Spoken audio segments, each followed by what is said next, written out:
কিয়ামত যে একদিন হবে, এই পৃথিবী যে ধ্বংস হয়ে যাবে, এটার ব্যাপারে সবার অগাধ বিশ্বাস আছে তো? না সন্দেহ সন্দেহ লাগে? সন্দেহ আছে কারো?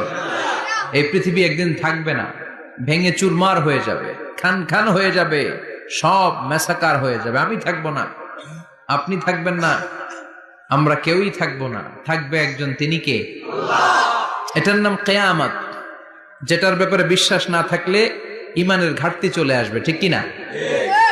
তো সেই কিয়ামতের দিনটা কেমন হবে, কিয়ামতের দৃশ্যটা কিরকম হবে, এর নকশা খুব সংক্ষিপ্ত পরিসরে মাত্র 11টা আয়াতে আল্লাহ তুলে ধরেছেন। আপনি মনোযোগ দিয়ে কানগুলো খরগোশের মতো খাড়া করে যদি কথাগুলো শুনেন, আপনার মনে হবে আপনি এখানে বসে কিয়ামত চোখে লাইভ দেখতেছেন। লাইভ আল্লাহ এমন ভাবে বলেছে, সুবহানাল্লাহ পড়েন। তা আসুন আমরা সরাসরি কিয়ামতকে দেখে আসি, আসলে কিয়ামতটা কেমন বর্ণনা করছেন কে?